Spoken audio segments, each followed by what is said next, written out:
Well, guys, this is my the sticker wall of fame. So these are all the tracks that I've been able to make at least one pass at, and I added 3 more stickers, as you will see. Oops, get my finger in the right spot. There's South Georgia Motorsport Park, Bradenton, and Gainesville. Unfortunately, I could not add Orlando Speed World because I did not technically go down the track there. I may have stopped in and got my picture taken, but I do not put it on my wall here unless I have made a pass down the track. So, I'm very fortunate to have done 4 drag and drive events so far, and a couple of these are local tracks that I've run at, but most of these are obviously all the different drag and drive tracks that I've been to, which is pretty awesome to be able to say I've been able to experience all this. So today, we're going to do a little reflection on sick week. It's been about 2 weeks since I got home, from sick week. Had a great time for the most part. There was there's some things that can definitely be improved of sick week, and some things I need to, one thing for sure I got to fix on the car, that I thought I had fixed that's not fixed. The fuel system is still acting up. And as you can see, maybe you can't see very well, but you kind of notice all that white stuff all over the hood. There's white stuff all over the fenders. So when we came back, obviously from Florida, there's a bunch of salt on the car as we traveled back through. On the little trailer here, there's a bunch of salt on it. The garage is an absolute freaking disaster right now because, I've got the car over here still sitting on the trailer. And then everything that was on the trailer is all over the shop, right? It's just a disaster in here. So today is kind of a cleanup day. I've got caught up with work. Been putting in a bunch of overtime. So now I need to today just take the time and wipe the trailer down, get all the salt off of it. I'm going to try to wipe the car down because, it's February in Michigan, and it's got salt all over it, so I want to at least try to wipe it off as much as I can. Spend a little time cleaning up the garage. There's still sleeping bags in the car from when we stayed in the cabin. There's, I think, the t-shirts in there when they were throwing them into the crowd at the award ceremony. I haven't emptied anything out of the car at all. Oh, so let's talk about some of the things I got to fix on the dirt real fast. Obviously, the fuel system. I thought I had it flushed out and cleaned out. It acted up, where trash was still getting from the tank into the carburetor, hanging open the needle and the seat on the primary. So guys, if you kind of notice, right, here's the fuel filter that I had to rig up with some zip ties and some leftover, heat wrap and keep it from rubbing. Yeah, I got to fix that too. I did get an good aftermarket fuel filter. Lasted for like 2.5 days. Cleaned it out again, then acted up again. And if you watch my day 5 video in the burnout box, it freaking flooded the primary, right? The needle and seat stuck open again, and I was stuck on the starting line. They had to push me off. So that kind of ended my week, and unfortunately when Aiden had crashed his car. Now the good news is no oil leaks, no transmission leaks. Man, this thing for the first time ever had neither of those leaks. That was awesome. Not have to worry about any of that crap. I did tear a lower ball joint boot. When I looked under the car and I was just checking the car over, right, before I go make my rounds, I do a general suspension check, after driving and everything, make sure it's okay. I noticed I had torn a boot, and I thought maybe I damaged the ball joint, actually. So we did check the ball joint at the track. It was fine. I made my 110 mile an hour pass and not a lick of trouble, but I do have to replace the boot. So I'm going to have to tear the front suspension apart and fix the lower ball joint boots. Again, those cheap ass boots that are on these things, these aftermarket boots. Now I got to go ahead and get some nice like polyurethane style ones from some company, right?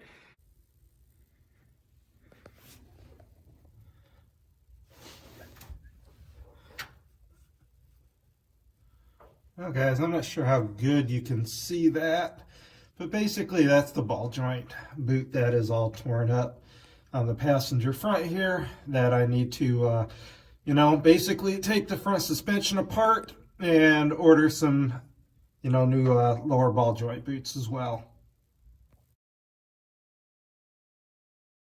Like I did with the uppers. Got to fix the fuel system. The other thing I do is I got to fix the trailer. Now, I redid the trailer, and the trailer was awesome, guys. The trailer pulled great. Storage in it was really nice to have. We had no problems whatsoever with the little trailer, other than I didn't seal up the bottom very good between down in this area here. Whoops, if I can get my finger to go the right way. Anyway, right down in that area there.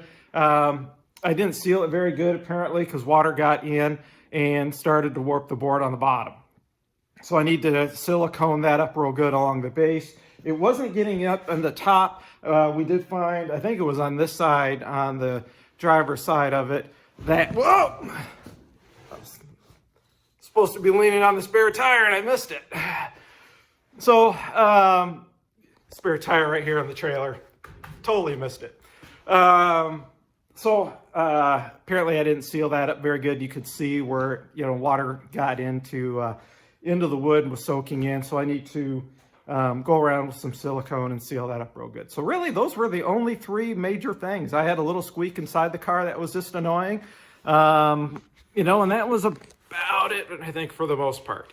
So really, the car is getting very, very reliable.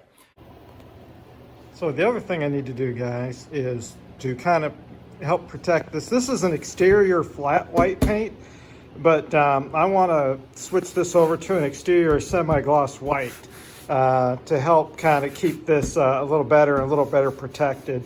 It did its job for what it was. I need to paint the top of this and the underside. The underside is painted, but I want to paint it again with more of a semi-gloss type of a paint versus this flat white. May also be able to keep it a little cleaner too and a little less marked up. If you guys are like me that has to wear glasses to be able to see anything up close, you might want to invest in a eyeglass repair kit. Mine actually fell apart and the lens came out, and so we had to make an emergency stop to fix them. So I'm putting this in with my first aid kit for the future. Now I also found these, which are pretty cool little funnels. You can see these have multiple adapter here, so they'll fit different bottle sizes, and then they have a nice extension on it. So you can just screw these on, whether it be for engine oil, transmission fluid, gear lube, whatever. So these are kind of neat. And I found these at a one of those like Tractor Supply type places. It was actually, I think it's Baines or Blaine's Farm and Fleet is where I found these. So these were like $1, $1.25 a piece. So I grabbed a couple of these. All right, guys, went ahead and wiped the car down. It is way better. We also cleaned up the trailer really nice. There was a lot of dirty shop rags, to clean, just wipe the car down at least. Tomorrow we're gonna unload the car and I'm gonna swap my street tires back on, get the race tires off. I inflated these way up with pressure. Instead of the 16 pounds I normally run, I probably got 30 pounds in them because when I got home, I knew it was going to sit on the trailer for a little bit. So tomorrow I'll swap the tires out once I get the car off the trailer, and then, just set those off to the side and put my street tires back on, which are in the trunk. I got to dig those out. Sick week, right? So, when we got down there, right, we went through tech. We were one of the first cars through tech. It was great. We were able to make, 3 test passes on the test and tune day, which was great. And then something weird they had us do on the first day was, we were on, I'll call it the spectator side, and then there's tower side, all right? So a lot of racers were parked on spectator side, and there was a bunch on tower side. What they did is they had all the A cars only on spectator side. So you had to basically move everything over to tower side, and and this was ongoing while people were trying to move their trucks and trailers over as well that morning. So basically after the drivers meeting, a lot of the trucks and trailers were still just all over the place. So then you had to not only move your truck and trailer, but then you had to move your entire pits over to the opposite side. And then you had to try to find a spot to do that. So that was kind of a pain in the butt there. When we got our goodie bag, for example, whoever packed those goodie bags left a lot of stuff out on ours because we didn't, for example, get the Freedom Factory dinner for the first night when TBM Brakes was putting on their thing. We didn't get the drink coupons. We didn't get the free, meal coupons. We didn't get the tokens for the Friday night award banquet dinner. We didn't get the token to put in for our for the awards on Friday night for the giveaways that they were doing. So we didn't get the coupon for like the TBM Brakes, the 10% discount. There was I don't know if there was other stuff in there too, but ours was missing all of that. So we went up the next day and they gave us the tokens and put our name in and stuff. We had to buy our dinner at the Freedom Factory, which was really nothing but a hamburger or a pulled pork sandwich, So really not a big deal. We just had to spend a little money out of pocket. So that was kind of the first thing. It kind of sucked that we didn't get to run at Orlando on day 2. The rain actually held off till like 1 o'clock. The track runoffs from 1 to 3. I think it may have been even past 1 o'clock before it actually started raining in Orlando. So you could have done a one and done. Of course, they can't predict the weather. They made a judgment call and they stuck to it, and it is what it is, right? Hopefully we get to go back next year, and we're planning on going back as long as we can get in.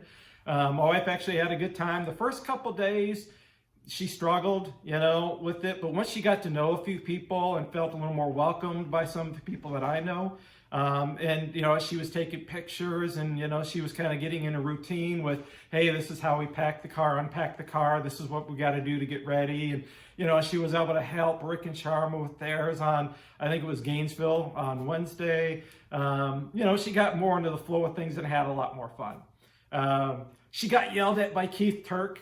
If you guys don't know who Keith Turk is, and it was a fun yelling. It was one of those where you're supposed to have a wristband, and there was a media wristband for if you were near the lanes trying to take video of all the other cars. Now they tell you you and 1 or 2 people of your crew can go up when you're making your pass, but then you're supposed to clear out. Well, there was a guy up there that had no wristband. He was basically a spectator, in the media area, and he shouldn't have been there. So they kind of removed him. And then, my wife was still there. So Keith was like, turn around. So her back was to Keith, and he was basically yelling at her back. And she didn't understand that it was okay for her to be there, but he was yelling at her. So the next day, we took Tanya, his wife, a Diet Coke and said, hey, this is for Keith for yelling at my wife. And then all the girls, who do enter your tickets for the day were like, ooh, what'd she do? And I said, well, she was standing up there taking video and stuff, and Keith had her turn around so he could yell at her back. And they all started laughing because that's kind of the joke. Keith, is he knows we're the racers and we're doing videos and things, right? And so it was one of those, kind of fun yellings at her, but, obviously for somebody that's just walking in as a spectator, they got to clear the line for insurance purposes and all that, right? And that's all understood. So we just need to make sure we are out of the way of the, the safety vehicles in case there is an incident on track, so they can quickly jump and go, and get to the driver. So once my wife understood the boundaries, where to stand, not to stand, where to stay, that kind of thing, then everybody was cool. So, I guess the communication issues too goes from day to day. One day it was, okay, we're going to run an hour and a half A class, hour and a half B class, and an hour and a half C class. Okay, so A, B, and C class are based on your speed. Basically 849 and faster to unlimited, you're A class. If you're 850 to 999, you're B class. If you're 10 seconds slower, you're C class. And so basically, C-class cars were kind of, I thought, getting a little bit of the short end of the stick. They give a lot of time for A-class, a lot of time for B-class, and then it came down towards the end of C-class, you get 1 pass, and then you got to go to all-run, So I realized that everybody's there to see the fast cars, right? We all pay our same money though. We all paid our $460 plus all our travel expenses, plus all our hotel expenses to be able to have the same number of passes and experience as everybody else. So, you know, they were trying different things every day in the lanes. You know, I think the only day that everybody could have made as many passes they wanted to would have been day 4, because everybody wanted to get to Don Garrett's museum and you know, have fun at the Don Garrett's museum. I think that was the main day that everybody could make as many passes as they wanted to, because a lot of people cleared out pretty early. And so, you know, they got to work on some of the lane stuff, some of the communications. You know, they put out some messages that some people didn't get right away in the morning, like when they moved C-Class evens to the first run of the day at Gainesville. There were some people that were going to show up later because they knew, okay, it's going to be A-Class, B-Class, and then C-Class. So they changed up the run order, and then some of the people didn't get there in time, and then they were relegated to the all run. So there's just some communication things. Like I said, they got to work on some of the staging stuff to make it a little more fair to everybody. But you know, overall, right, it's the first time. They got to work out their bugs. You know, I talked to some other racers, and we're definitely going to be back. It seems like drag week, we were able to do more passes. I've done 2 drag weeks and a Rocky Mountain race week. You know, this was my 4th event, so it's not my first rodeo. You know, there's some things they can work out and improve. And knowing, you know, the people that are involved with the event, that's going to happen.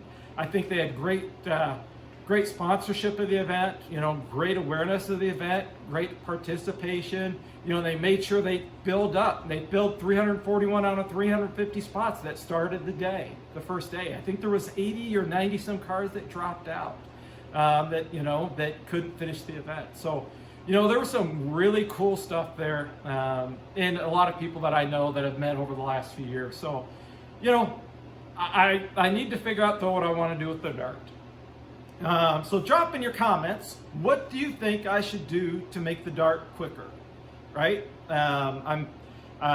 You know, the rear axle has limitations. It is an 8 3/4 of the Mopar. It can handle probably 450 to 500 horsepower, but when you start getting over that, then it's going to start breaking caps and stuff because there's nothing to support, you know, the caps. Like you can put a rear end cover, like over, you know, the 8.8 and support those caps. You know, and the 9 inch is a very robust axle. It can handle a lot of power. So, you know, I do have some limitation on the 8 3/4, so that would require a couple $1,000 update, you know, if I really want to go faster. The drive shaft, obviously, it's a stock drive shaft right now, a little 7260 U-joints, you know. It's got a 7260, 7290 conversion joint in the back. And it's held up under about 350 horsepower. Again, if I increase the horsepower, you know, there's now $500 or so for a drive shaft. And that doesn't include the engine and transmission.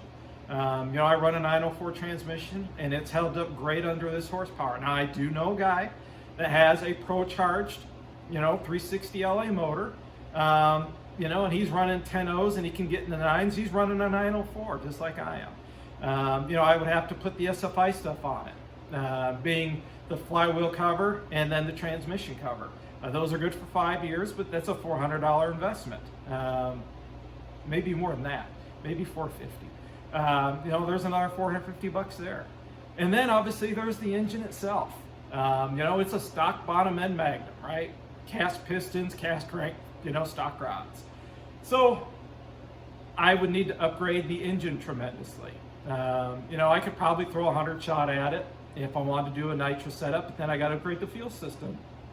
You know, I'm just running a mechanical Carter mechanical fuel pump.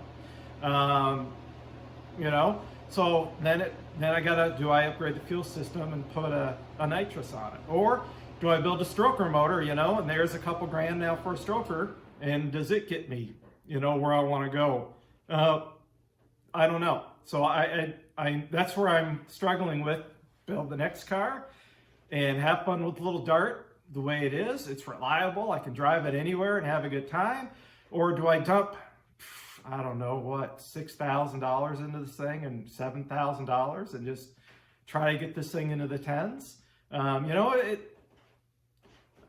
anyway, throw your comments out there. I don't know, maybe The rear axle could probably hold up to, to the 500 horsepower area, 450, 500, no problem. It would at least require a drive shaft, the SFI safety stuff, and a power plant, So the transmission already has some billet parts in it, to make it much stronger, more reliable, reverse manual valve body. So the transmission is very well built. I spent the money and bought some good parts from transmission. I run like the Alto Reds, things like that. So anyway, guys, drop in your comments.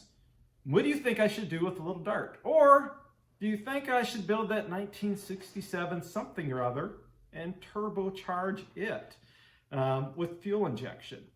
So I'll leave it there just as that comment. Now this car is a roller. It needs work. A lot of the sheet metal work is already done. I would have to do some sheet metal work to it. The majority of it's already there. It is tubbed. I will say that. It's tubbed. So it's going to run a big tire.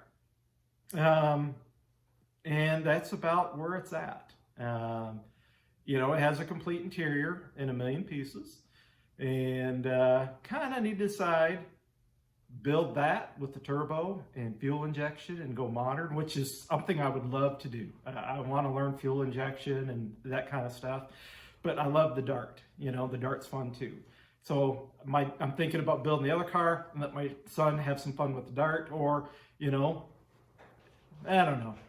I'm changing my mind every day on what I want to do. I have the funds to build the other car. I have the funds to do the Dart, So if I do the Dart, then I have money left over to build something else if I want to. So I'm in that struggle area of where I want to go with the car, or cars, projects, whatever you want to do. Anyway, this is a very long-winded video of me just talking, ranting, and raving. Anyway, guys, comment about what do you think I should do. Do you want to see a complete build series of another project? I mean, body work. It's going to need some body work to finish up. I need to do suspension work. I would have to build a complete drivetrain for it, fuel system for it, roll cage, the works. To make that car, a very strong, reliable drag and drive car, which I've learned a lot with the Dart. So I could carry everything I learned with that, or do we upgrade the Dart and see where things go?